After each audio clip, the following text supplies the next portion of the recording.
Hi and good day. So welcome again to another chapter in Information Security Assurance. Welcome to chapter 7, which is on Information Security Maintenance. Basically, in this chapter, we are going to look at some of the models being adapted in system maintenance, followed by the current practice and principles in security auditing, and also we look at what is the actual factor that we are actually assessing when we look at organizations' security compliance. And lastly, what do we actually do in system monitoring and testing? So before we proceed, we must understand first of all the importance of having proper maintenance. So if you remember from the very first chapter until chapter 6, we have actually involved in perhaps risk assessment, and also after that we have the cost benefit analysis, and also we introduce new control to actually improve the security of our information asset. So by right, when we introduce something new, we need a proper way to actually keep track whether the control actually improve the process or improve the security of the asset in the way we intended it to be. So by having proper maintenance, we have actual viable process that actually collect this data, and actually we try to improve our stuff or improve the process to ensure that whatever we intended to do with the new control that we implemented have the intended result. This is because when you have new control, of course, you have new changes within the government, within the organization. For example, we have new assets. Also, we have identified new vulnerabilities. We have certain priorities shifted in the business. We have new partnership. We have certain new hiring or organizational changes. And we have a new hire with regard to the staff or perhaps new consultant. So these changes need to be properly adapted, and we actually keep track whatever changes, whether it actually really improve our organization or information asset or not. So this reviewing and also auditing is to ensure that perhaps after 1 year, for example, after the implementation, we can actually properly identify whether the intended purpose of having the control to our information asset actually uh, get the proper result that we wanted. So we begin with part 1, which is management model. So why the model is very important is because this is the actual framework that you actually follow when managing tasks and also assigning tasks to your employee. So by following this model, you are actually following a standard set of practice that is actually being practiced by the industry and also the organization. This is also to allow the process of maintenance and also data collection is properly followed according to the industry standard. Usually, the model that is being adopted is the ISO network management model. So this model actually covers 5 specific areas, which begins from the fault management, configuration and change management, accounting and auditing, performance management, and lastly, security program management. So what actually does each of the areas cover? We will look at it in the following section. In fault management, we need to ensure that we have proper knowledge to identify, track, diagnose, and resolve fault in the system with regard to security vulnerabilities or threat. And usually, we do vulnerability assessment by doing penetration testing, either simulation attacks, or perhaps we track the live attacks that is currently happening, or perhaps we follow whatever is being shared in the news, or perhaps in the security community. So by having proper fault management, we need to ensure that if, let's say, whatever we have identified before during risk assessment can be properly managed if the incident actually occur. So we must also have the knowledge of the staff and also the know-how of the technical people to actually handle whatever that is coming or there is a threat within our system with regard to the security of our asset. So secondly, in configuration and change management, this involves non-technical and also technical changes in our organization. By having non-technical, it means that whatever is actually affecting our people with regard to the procedures and also new implementation of the security control, while the technical aspect is the changes with regard to the security control that we actually implemented with regard to the hardware, software, and data components. So as manager, you will actually need to actually have specific people that covers the non-technical aspect as well as the technical aspect of the new control that you have actually implemented. So this needs to be managed to ensure that whatever you have planned with regard to the new security control does not actually affect the people and also how your system actually works. So in terms of non-technical change management, as I said earlier, this is with regard to new policies and procedures. And this is actually certain rules or new rules that your people actually needs to understand, follow, and actually acknowledge before they accept it.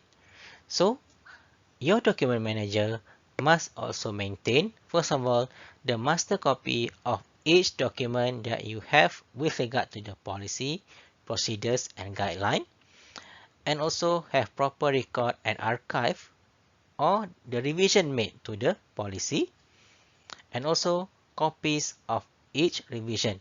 Okay, just because you have a new revision of policy doesn't mean you can just discard the previous policy, because sometimes, let's say, if the new policy doesn't work, you perhaps might need to revert back to the previous policy. And also, policy revision is not implemented and enforceable until it is properly disseminated, meaning it reached all the department in your organization, it is properly read, understood, and agreed to. So, the non-technical part is actually having the policies and procedures. How do you ensure that it is properly understood by your people? Remember, we need to have awareness and the setup program.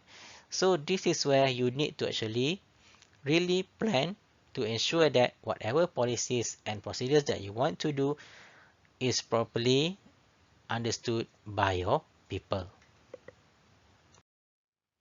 And then for technical configuration, it means that whatever with regard to the software, hardware, and data management. So this configuration includes the identification, control, accounting, and auditing. It means that whether your actual system have this mechanism of identifying, perhaps identifying the threat, or perhaps identifying the data, and then the control, whether you have proper access control, for example, or you have proper control to respond to certain threat. And status accounting means that do you actually have proper logging of your data movement, and also can that accounting be used for auditing later. It means that whether if something happens, okay, do you have enough proof that that event actually happens with regard to perhaps the uh, attack from a hacker, or do you actually have proper logging of when people are logging in and out of your system or what they are doing in your system? So this can be used for auditing should certain incident does happen. Okay, So when you have new control, you must ensure that you have proper identification, control, accounting, and auditing with regard to the new system that you are actually implemented. Okay, so remember, previously non-technical is with regard to the procedures, technical with regard to the actual implementation in the system. So the third area in the security model is actually the accounting and auditing management. So this is actually we want to keep track whether certain resources or asset is properly utilized. It means that let's say in our policy or even our new security control, we claim that perhaps this control can actually improve or can actually help with regard to protecting our asset. So we want to see whether this new asset that perhaps that we buy is actually being utilized fully by the employee or can perhaps improve certain processes in our information or data flow. So we want to actually track the use of resources and the use of asset. And also we want to actually monitor the certain components of the system. For example, let's say we want to implement the use of keycard. So we want to actually see whether how many of our employees are actually using it effectively. It means that whether in the entrance or the point of entry, whether the security guard actually need to actually manually check it or enough if just the employee just using the keycard to enter, or whether perhaps the keycard is being misused or being the keycard usage being transferred between employees in our organization. So by having proper accounting and auditing, we want to see whether the policy is actually being implemented or the hardware and software that we want to actually use is being fully utilized. And basically in auditing, it's not so much on checking the performance of the system or the control, but we want to actually whether there is certain misuse or whether whatever intended to achieve within the use of a certain hardware is actually getting the result that it wants. If let's say you want to have our employee use this key card, for example, whether our staff actually use it to actually enter the building or not, or perhaps they just wave to the guard and the guard actually uh, uh, allow them to enter the premise. So by having accounting and auditing, we want to ensure that whatever we want to implement is actually being utilized by the employee and getting the result that we want. But the most important thing is that we want to see the utilization of the asset that we have actually buy or introduced in the security control. So the fourth area is the performance management. So remember previously in accounting and auditing, we don't look so much on the performance improvement. So in performance management, we want to see the efficiency and the effectiveness of having the security control.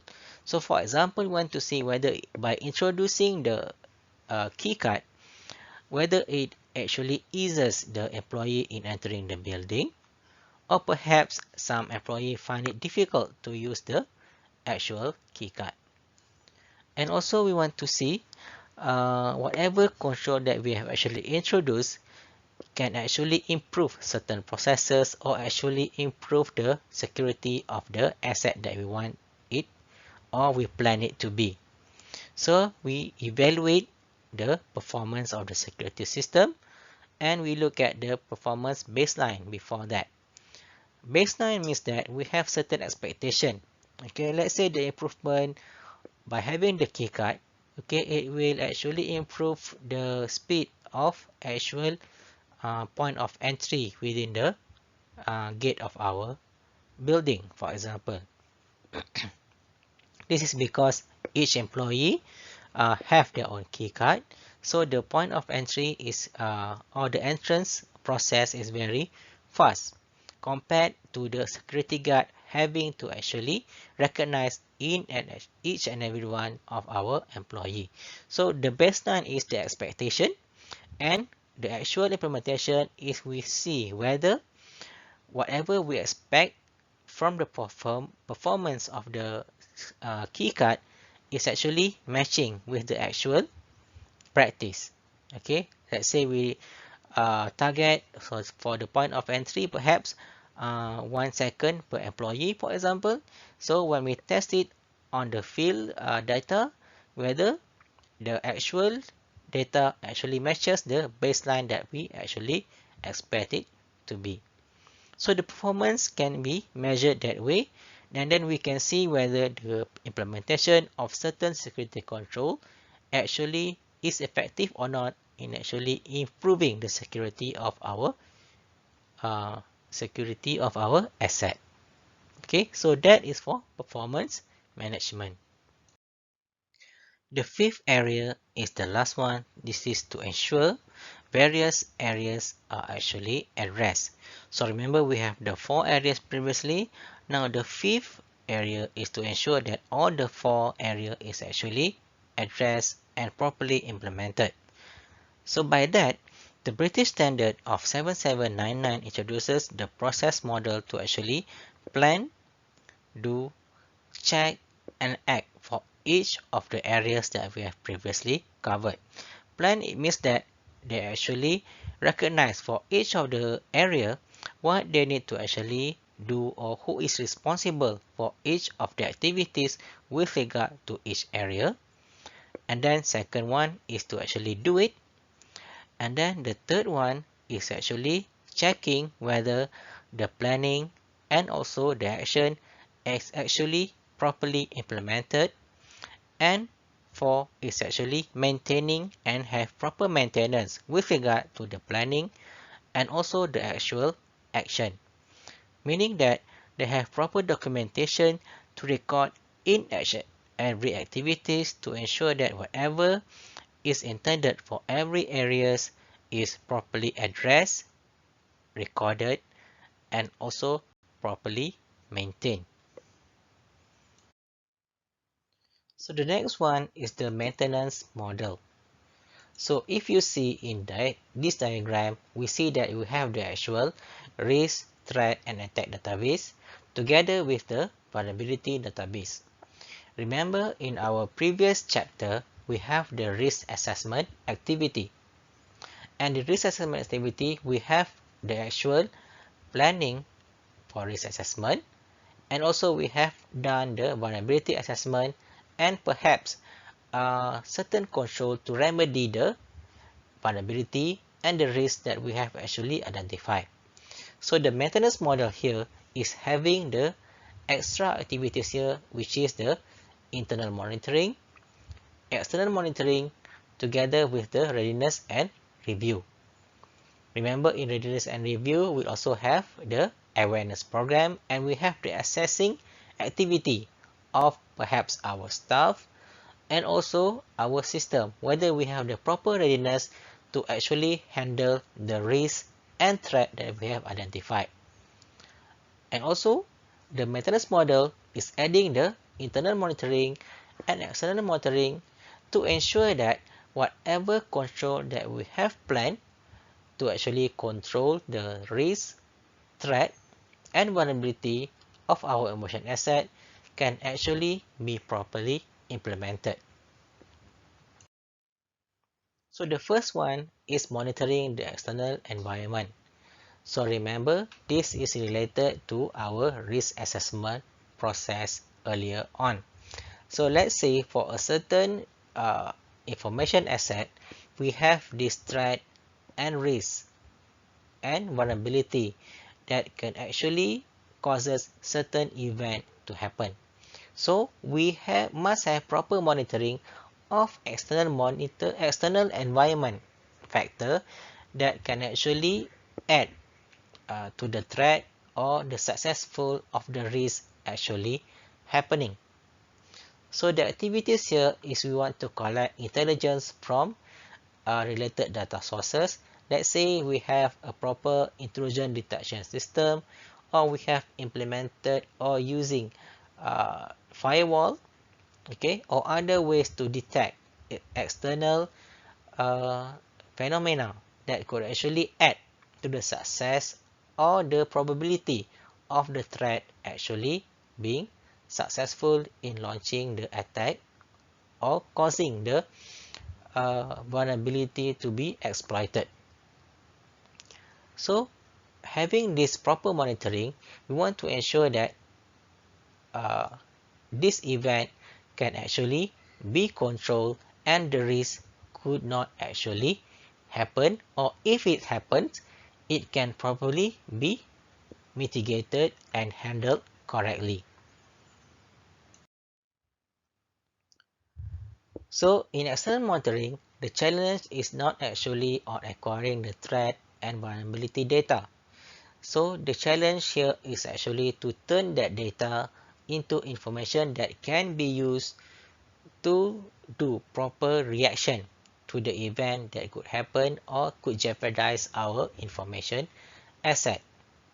So these data sources that can be used to actually help during decision making can come from certain vendors. Let's say we have proper IDS control coming from certain vendors, or we have computer emergency response team in our organization, or we have public network sources that can be used as a warning trigger with regard to certain event happening. So we have these data sources, and that it must be matched by the organization's security environment to be useful. So let's say we have IDS. So where do we actually put the IDS? And we have this response team. So is our response team properly equipped with the knowledge to handle the risk and threat that is coming?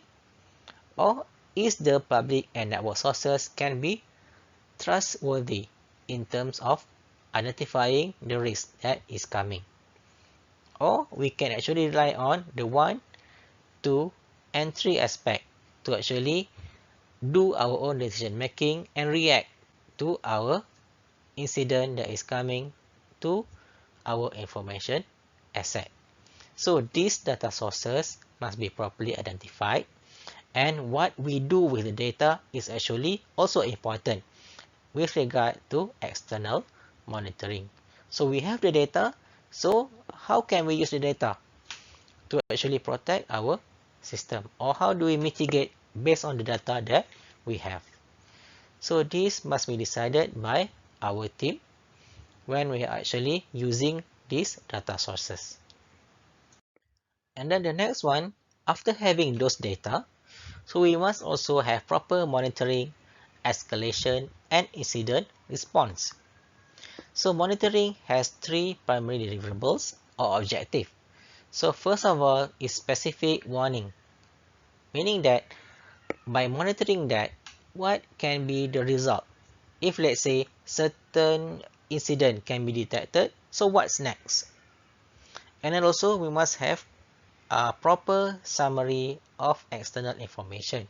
So when those data is coming, so where do we actually save those data, and how can we use the data for decision making?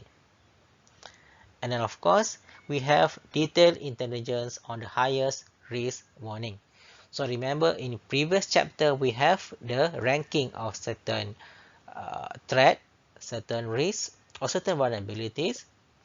So by having proper monitoring, so let's say we give certain ranking to these vulnerabilities and threat. So this ranking must be matched by the monitoring mechanism that we have. So let's say there are certain warning activities that is being picked up by our monitor. So what does that mean with regard to the threat that we have identified earlier? So there must be proper mapping between the monitoring and also the threat level that we have identified. So we have proper perhaps escalation of response or incident response with regard to the monitoring, and also the level of threat that we have identified earlier. So how can we respond with regard to the data that we have, and also with regard to the employee that we have? So this must be decided early on before we actually implemented the control. So we have the monitoring installed, we have the ranking there. So how can it be mapped to proper incident response? The next one in external monitoring is actually data collection and management. So the importance of data collection is we can actually use that data for future reaction or future action. Okay, remember, security control is actually needs to be improved over time. So we need to have proper data collection mechanism to ensure that we have the raw intelligence and proper response corrected. Okay, so by having many incidents perhaps happening, our monitoring system can perhaps be more intelligent. Okay, there can be much more effective filtering. There can be much more process escalation and response. So we can actually do uh, much more effective decision making based on the data that we have compared when we previously started, for example. So after perhaps 5 years, so our amount of data could actually improve our security process by having it properly collected and perhaps properly mapped to the correct action. Okay, so this is why proper data collection and management is important. And also, if certain incident does happen, by having proper data collection, we can study, okay, perhaps the escalation of event. What causes certain event to actually happen? So if we don't have enough data, we cannot actually respond to, let's say, if it happens again in the future, or we cannot find the fault. If, let's say, certain event does happen, what is the causes of that event actually happening? So proper data collection and management is also important. So previously, external monitoring was actually monitoring whatever happens or coming from outside of the organization. So internal environment is actually just focusing on whatever happens within our own system, okay, without any interference with from the outside. So for example, we look at the organization network, system defenses, and also our existing system, whether it is properly updated or not, whether we have proper people actually maintaining the system, and how frequent are we actually updating the system. Okay, so this include active participation in leadership or IT governance process, meaning do we have the actual people actually protecting or handling our system, or we have proper intrusion detection system installed, or we have proper automation actually uh, working in our own computer system, for example. So this is actually the internal environment without any external interference. So is it actually properly installed and configured, or we have the proper people actually handling this system or not?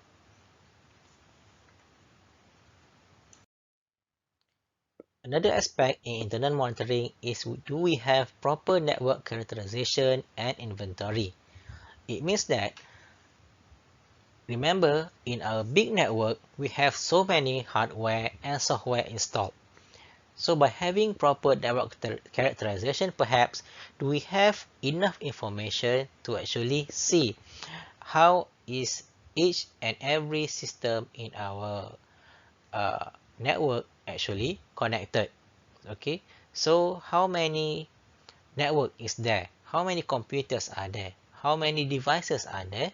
How many people is actually handling those network? How many users do we have, for example? So by having proper network characterization and inventory, we can ensure that each mapping in our network can be easily identified. Okay, and it must be properly organized to ensure that, let's say, for each of the workstation, okay, how many users are connected there. So by having that, we can actually see and do proper auditing of users, or perhaps proper task distribution. Okay, we have proper user access. Okay, so this actually is needed in the internal monitoring, proper characterization and inventory. And in all this, we must not forget the role of having proper IT governance. The primary value here is to increase awareness of the impact of the change caused by the introduction of the new control to protect your information asset. And then with regard to that, they have two primary activities within the IT governance process. So usually a proper organization have the architecture review board. So this architecture review board will actually foresee, okay, this technical authority that actually review, guide, enforce and govern IT architecture with regard to the new control that you want to actually introduce. Remember, you have the risk assessment practice. So you have this practice earlier. You have suggested, okay, this control mechanism to be introduced to improve the security of the asset. So the architecture review board will actually review your proposal and see whether the control can actually or is actually viable to be introduced into the organization. And after that, you need to also look at the IT change control process, where you have proper planning, the proper planning of the control that you want to introduce, the proper building, who is actually going to implement, going to actually maintain the process, and also lastly the implementation, which is the who is actually going to monitor and maintain the control that you have already introduced. So this IT governance, remember, must be properly reviewed and properly planned, okay, for it to be successful. And also another important aspect is detecting differences. Remember, when you actually want to introduce new control to actually protect the information asset, so you need to have to understand the current state and the baseline state. It means that currently without your new control, okay, is it really bad? What is the condition? What is the perhaps repercussion if your control is not introduced? So what is the current state of the organization or the asset without the control being introduced? And then later on, after the control is being put into the environment, okay, does it really improve the state, or is it still the same or not? Okay, so this is very important for you to actually see whether the introduction of that control actually improve, or is it actually the same. And also, this is very important to actually measure the success or the effectiveness of the new security control that you actually introduce. So let's say during the cost benefit analysis, so you foresee that this actually will improve the security, or perhaps in terms of financial gain. Okay, so that is your expectation. And then for the actual implementation, does it actually really improve that in terms of financial or perhaps the security of the system? Okay, so detecting differences is very important in monitoring and also maintenance of the process.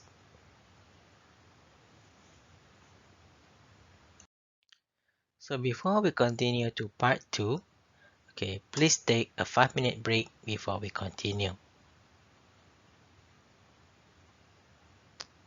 Once you have the break, so we can continue to our next part, which is auditing. So basically, a security audit is to evaluate whether the policy or mechanism that we have actually implemented is actually up to standard or actually achieving the objective that is supposed to be achieving. So we want to see whether the control that we have actually implemented is actually improving the security of the asset that you want to actually protect. So auditing is also known as the assessment of the system. So depending on the type of auditing that you want to actually do, you can actually adopt certain uh, model or standard with regard to the thing that you want to actually measure. So usually auditing benchmark can comes from the ISO 27002 or the NIST framework or the ITIL, the COVID, or also the COSO. So remember, depending on the requirement of your audit, so you need to actually understood all of these standard before you actually begin measuring or assessing the control that you want to actually implement. So in auditing and analysis, these are usually the question that you must answer before you begin the auditing process. First of all, are the security policies sound and appropriate for the business activities? It means that, okay, for example, you have new policy that you want to actually implement.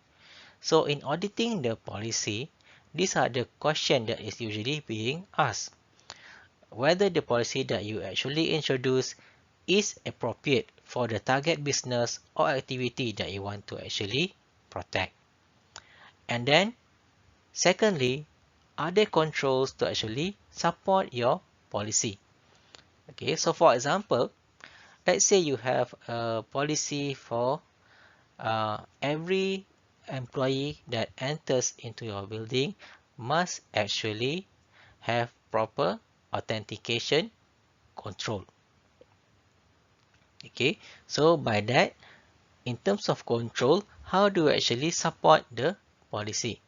So the controls here can be either you actually introduce a security guard to actually enforce the policy, to authenticate the employee coming in and out, or you can also introduce a specific software or hardware to authenticate your employee.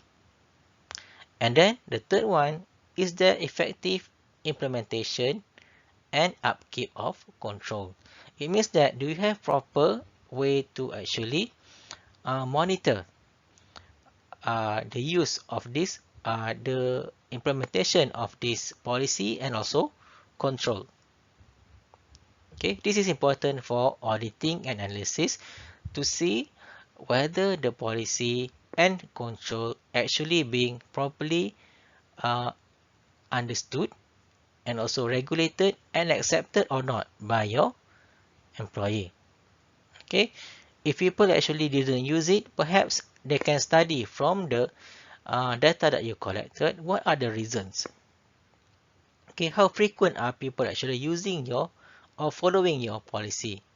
If not, why? So they will actually ask that during the auditing and analysis process. So these are the important questions first and foremost during the auditing process. The policy, is it related or actually appropriate for the business or not? And then the control, you have proper control that support the policy or not? And then you have actual data and bookkeeping or not to actually see whether the control is actually being properly monitored and actually being regulated and accepted or not by your people.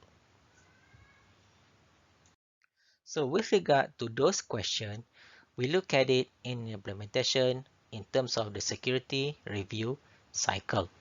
So the first phase is the secure phase, which is to ensure that the control works and protect the intended level of security, and whether it actually matches the target group that is actually going to use it.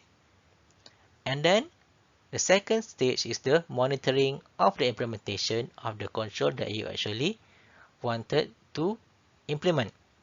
So this review and measure all control to capture action and changes on the system.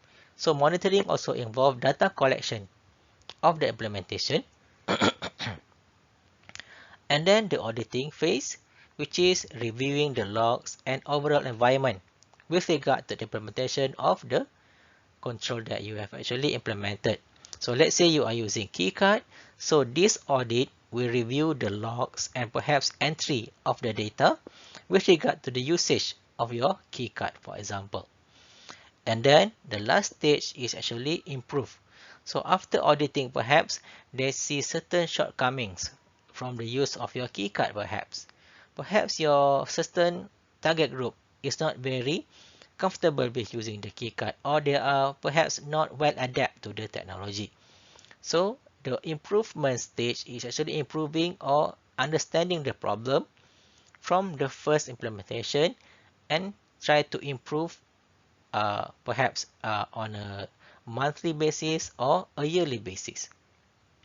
Okay, so the cycle continues on until perhaps the system is actually perfect and perhaps no need of further improvement.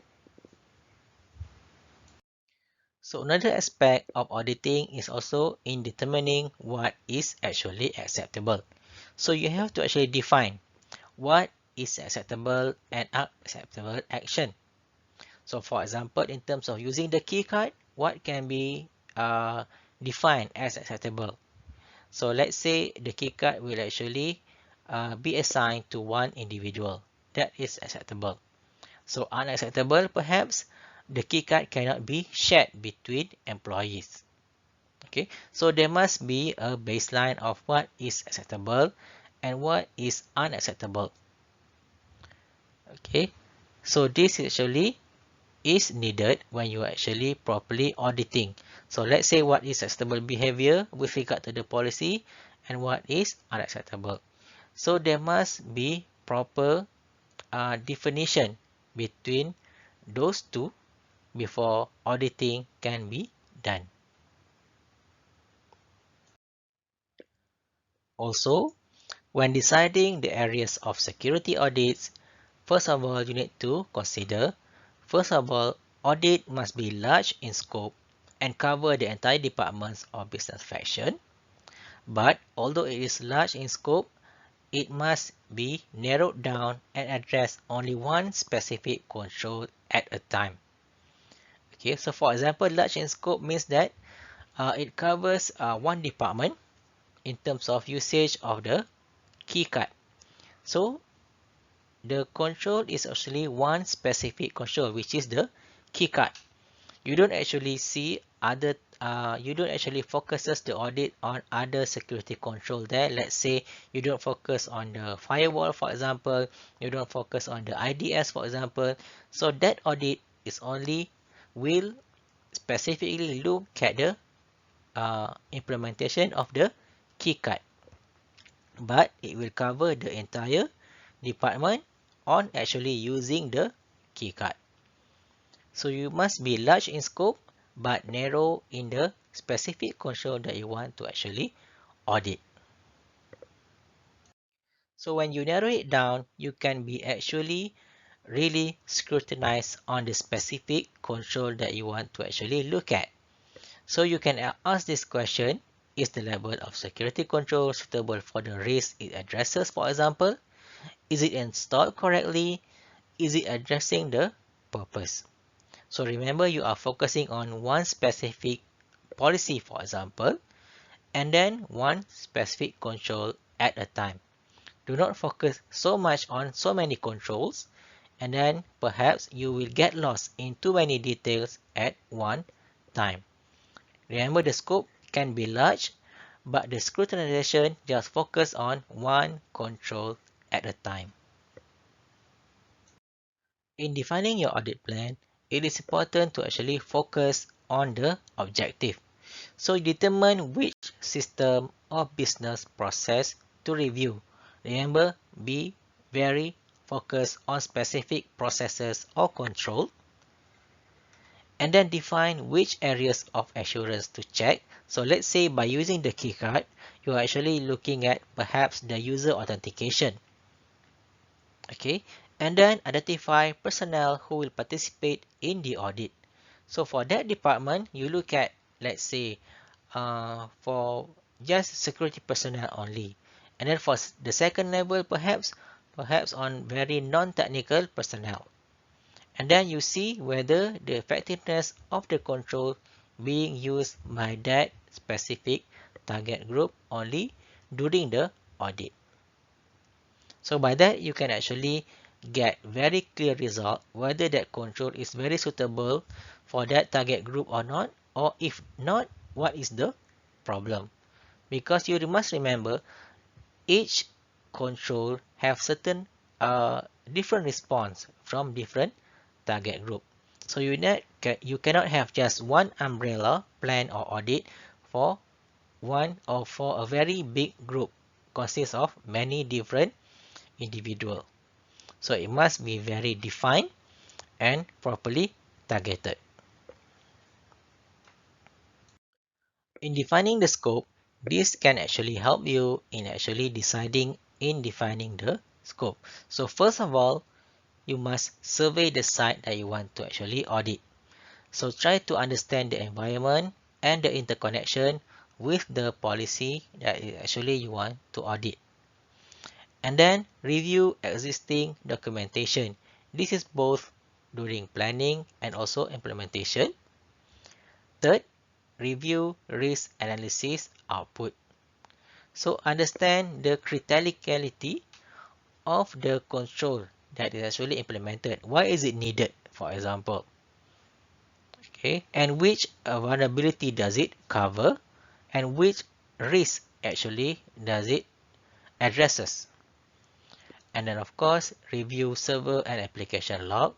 So look for changes to program, permission, and configuration if this audit with regard to perhaps software or data usage. And then review incident log. Okay, this is important if it's an existing problem. So how does the actual mechanism actually improve the incident from happening, for example? And then perhaps look at penetration test. This is actually if the audit is with regard to certain vulnerability. Okay, so this can use as a guideline to define the scope of your audit plan. Okay, a certain aspect is not perhaps relevant to every situation, but this can be used as a starting point to identify the scope of your audit. And also in terms of bigger environment, your scope can cover the 7 domains of the IT infrastructure, which can include remote access, the apps and web services, the firewall, the workstation, the routers, switches and hubs, and also the internal application services. Okay, so your audit cannot just focus on all this. You must be perhaps very specific at one time. So perhaps one audit process just focuses on the firewall, and the next one perhaps just focuses on remote access. Okay, but this can be used as a roadmap for you to actually plan your audit activities. Which area or which domain do you want to actually look at for your audit planning? Okay, so these are examples of areas to be included in audit plan. Okay, not limited to this. This is just an example. Okay, what areas can you include in the audit planning? So perhaps you can look at antivirus or access policies, cryptographic control, contingency planning, physical security, or the media protection. Depends on what are you looking at. Okay, which area does the control actually related? So this can actually be included in your audit plan or the things that you want to audit during your auditing process. In terms of collecting data during the auditing, so you can actually do questionnaire, okay, interviews, observation, or just having checklist, review documentation, review configuration, or reviewing the policy. So again, back to our example of using perhaps the key card. So you can actually distribute questionnaire with regard to the usage of the key card. Let's say you are targeting a certain target group, let's say non-technical employees. So you send the questionnaire and see the response, perhaps to see whether they actually know how to use the key card or not, whether the acceptance of the key card, for example, or perhaps you can also perform a face-to-face interview, or you can just observe during the morning, let's say, for example, when people are entering the building, okay, you just sit there on the side and you just observe, okay, how do you actually use them. And then perhaps just based on certain checklists. Okay, this checklist can also uh, constitute from the questionnaire, interview, and observation. Or perhaps you review the documentation, a report from the employer, for example. And also review the configuration of the key card, for example. And also review the policy with regard to the use of the key card. So these are examples of the data that you can collect or method that you can collect the data in order to do your auditing. In terms of control checks and identity management, with regard to the usage of certain control that they are actually implementing. So this can be used as a guide during the editing process. For example, you can ask for the approval process, who grants the approval, and then the authentication mechanism, okay, what mechanisms are being used, and then password policy. Do you have actual password policy or not in terms of the usage of the control? And then monitoring. Does the organization have sufficient monitoring to detect unauthorized access, for example?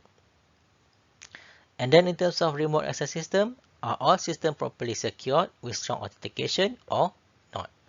So these are just examples of control checks and identity management when you are actually performing the auditing. And then lastly, the post-audit activities. So perhaps you can perform exit interview, okay, and then do data analysis, and lastly, generate the finding of your audit, okay. So this can be in terms of the listed level of compliance, whether the person that you audited or the organization that you are actually audited have their level of compliance to the standard benchmark or not. And then what are the recommendation, how to actually improve. Let's say they are lacking in certain aspect of the control or policy. So how can they improve? So this is actually very important for them to actually improve or get the proper recognition that they require. And then of course, the follow-up.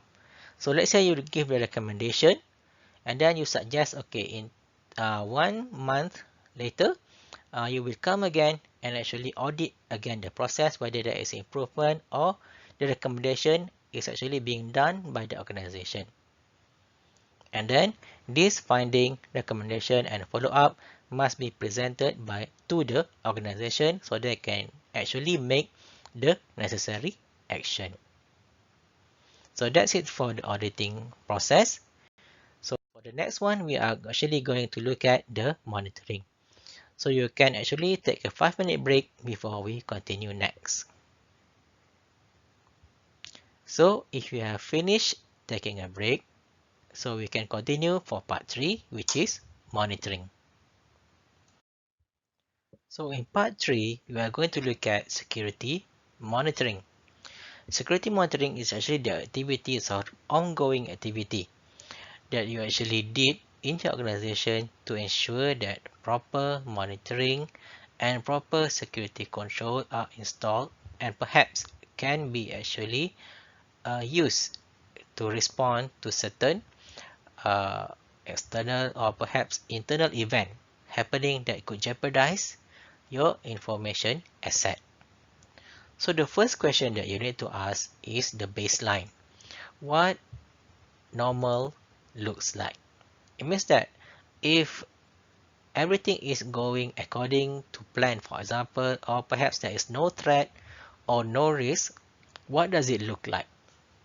what does normal day in the office or normal day in data transaction will look like. And then of course, in terms of alarm, alerts and trend, okay, how can you actually, how does the system that you install actually recognizes the threat and risk that could actually happen, and what would the alarm look like? Okay, is your employee actually equipped to actually addresses those alarm? And of course, for example, if you have closed circuit CCTV, for example, is the officers there trained to watch certain action and behavior? How can they actually recognize certain behavior as threatening or not? And then of course, system that you have inside your organization, such as IDS or honeypots, how can they actually be used to spot irregular behavior? So in terms of this, for security monitoring, first of all, understand the baseline, understand the behavior, and also the response to those behavior. So you have the baseline, normal, and then the behavior, and then the alarm. Remember, you have the proactive and the reactive aspect. Proactive, you must understand the baseline normally, and reactive, how do you actually respond to those events? Does your people actually train to respond to those alarm or not? So this is the first requirement of security monitoring. So in terms of security monitoring for computer system, you have three types of monitoring. So first of all is the real-time monitoring, which can be obtained from IDS or intrusion detection system, or you have certain data loss prevention system, or you have system integrity monitoring. So these are actually 24/7 monitoring system that is actually monitoring all the ins and outs of your system. And then you can also have non-real-time monitoring, where you can have from the log system or the system logging that can you can look or you can use it to study perhaps the history of what is happening going in and out of your system. And then of course, you can also look at log activities. So this can be from host-based activity or network and network devices activities. So if you are having a logging system, these are the type of log information that you can actually try and capture within your system. So first of all, perhaps you can have an event logs. So these are actually events happening in your system. Perhaps software starting or software turning off, or perhaps data that is being transferred. Okay, so these are event logs. And then you have access logs. So these are perhaps from external parties or perhaps your users accessing or requesting certain level of access to the resources. And then you have perhaps security logs. These are security related events. For example, you have certain intrusion, for example, or perhaps you have an event such as people that actually attempting to enter password more than 5 times, for example. Or perhaps certain users are entering the system at a very irregular time. Let's say usually the user actually logs in at 8 a.m. but today he logs in at perhaps 3 a.m. in the morning, and perhaps from a very unfamiliar location or IP address. And then lastly is the audit logs. So these define events that provide additional input to the audit activity. So this usually can be comprising of the event, access, and also security logs. So this log information can be obtained from the firewall, the router, your switches, your NIDS devices, and also from your web host. So depending on how you actually set up your logging information, you can actually get those logging information from all of these resources. And those resources are usually being used to verify certain security controls that you have installed within your network. So for example, your IDS and your IPS. Okay, so you have usually NIS network intrusion detection system that monitors the traffic that gets to the firewall, and also perhaps to keeping watch over sensitive data or processes inside the computer, or you configure to actively block an attack. Okay, let's say you want to block certain usage or certain network. Okay, so any network that is coming from that particular IP address will be blocked, and it's coming from there, you record and put it in your log. So the analysis method from this information, perhaps you can use it to examine and analyze activity to know when to raise an alarm. Or perhaps signature based, certain pattern matching to compare the current traffic with activity patterns known for network attacks. Or anomaly based, compare current activity with stored profiles of normal activity. So this is how you can use these peripherals or hardware and software for certain types of analysis. And when it actually in parallel with all these signature, you can actually record it in your log. So the common risk in any monitoring and testing security system is usually either attackers who are coming from the outside, or with unauthorized access use malicious code, trojans, and malware. So sometimes this malware, as you know, they can recognize they can actually disguise themselves as legitimate packet or perhaps legitimate process. So you must actually have be properly uh, equip your system to identify certain patterns when it is coming from perhaps a Trojan or malicious code, or perhaps, for example, it is coming from a very suspicious IP address, for example. And also, sometimes it can happen where sensitive information can come from the inside of the organization to unauthorized people outside that can damage your organization. So although you have very secure monitoring and very secure security system, you must also try to uh, minimize the threat of the insiders also. So perhaps not everyone will get access to sensitive document. And also, if you actually distribute sensitive document, make sure you have proper way to identify if, let's say, certain information is leaking from that specific department or specific IP address, for example. So you must have proper monitoring even to your insiders, as well as identifying attack that is coming from the outside. Okay, so in terms of monitoring, you can use either IPS or IDS. IPS is intrusion prevention system.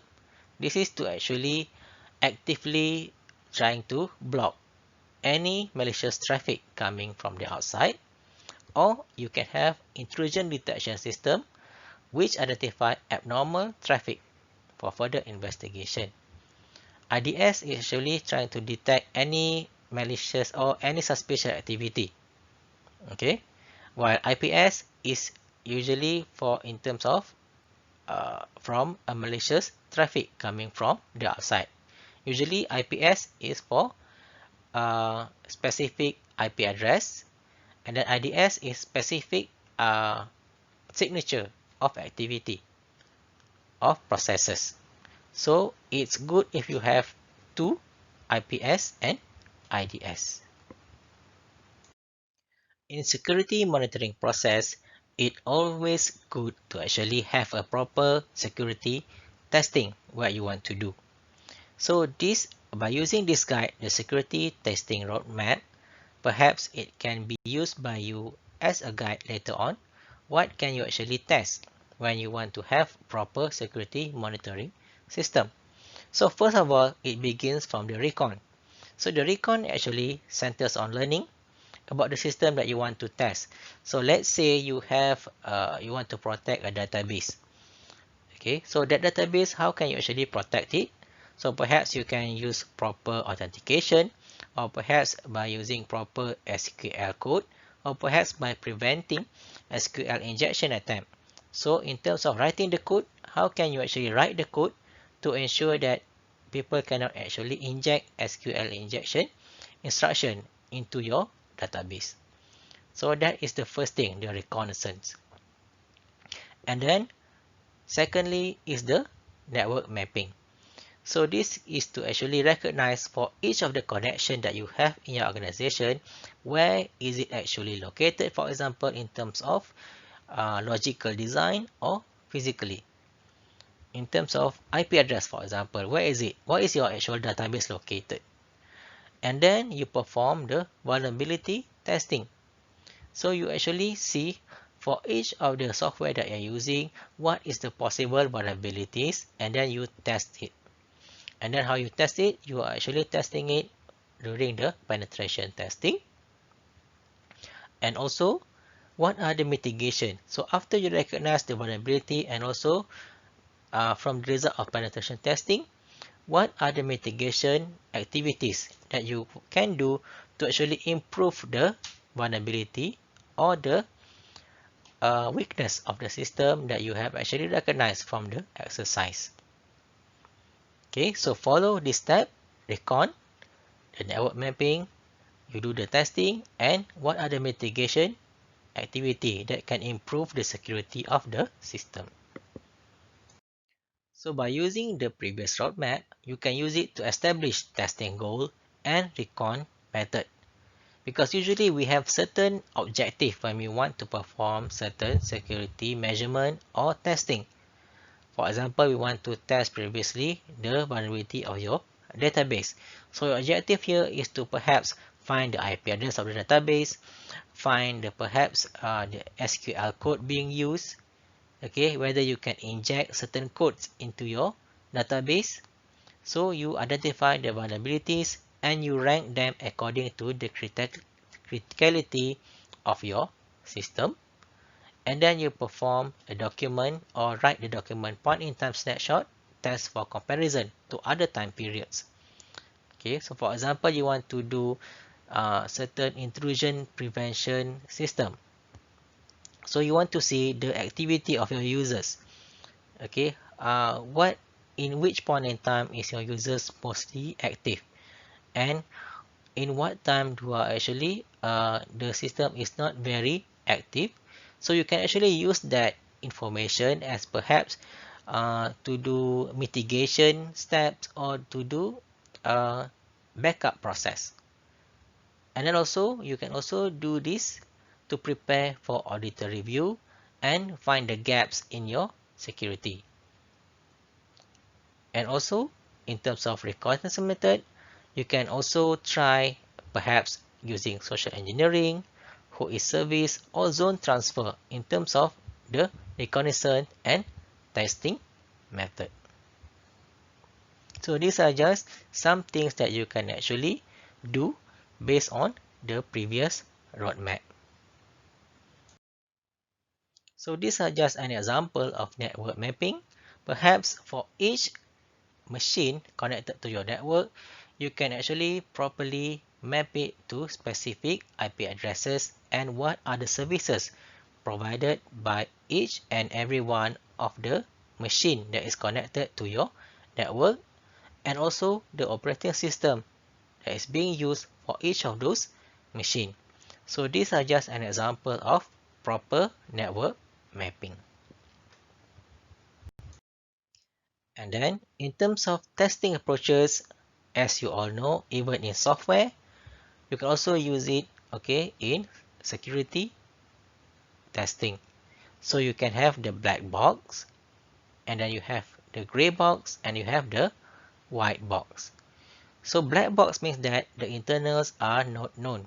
So you are testing it as the user of the system, but you don't actually know what is the inner working or the codes that is being used by your system. Just like perhaps you as the student, so you don't know how the codes in the model, for example, so that you test that system based on the user type or as a normal user. And then the gray box, so you're testing as the user with access to internals. For example, you are testing it as the admin of the system. So you try and find the vulnerabilities based on that type of user. And then this one, internals are fully known. So you are testing it as the developer, the one who actually knows the code inside and out, the operating system, or anything that is needed to be known. Okay, so you are testing this system inside and out if you are actually testing it as a white box tester, or as an admin for the gray box, or as the user as a black box tester. So this again is determined by the objective of your test. If you want to test the system as the user, this is what you do. If you want to test the user and you test the system based on the admin access, this is what you do. Or as the full-blown developer, this is what you do. So choose your approaches based on the requirement or the objective of your test. So these are some of the security testing and tips. So first of all, remember you need to choose the right tool for the test.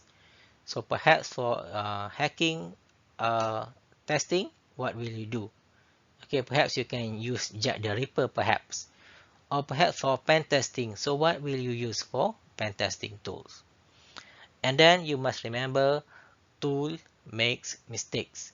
Okay, there are no foolproof tools. So perhaps it is always good to have one or two tools, okay, in order to get the result, or perhaps make a comparison between the result. And then always protect your system. So where do you actually perform the test? Is it on a live system or is it on just a test bed? This is also very important because you don't want to actually lose data when you actually perform the security testing. And then test should be as real as possible. Okay, so although sometimes you cannot perform it on a live data, but perhaps you can also test it on a backup data, or perhaps on a simulated site. And then of course, remember there will always be new tools and methods, as there will always be new risks and vulnerability. Okay, so you not just rely and be content with the result, but always be prepared for new threat and always be willing to learn new tools for the testing.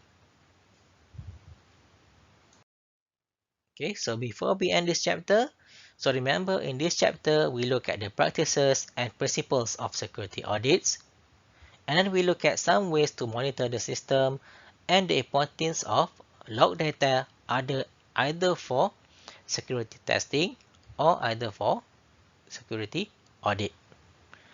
And then lastly, the importance of monitoring and what are the requirements and practices for testing the security system. So by that, I end this chapter and I hope it will benefit you in the long run, okay, when you are working or later on in your life. So thank you very much for joining and I hope all the best to you. Thank you very much.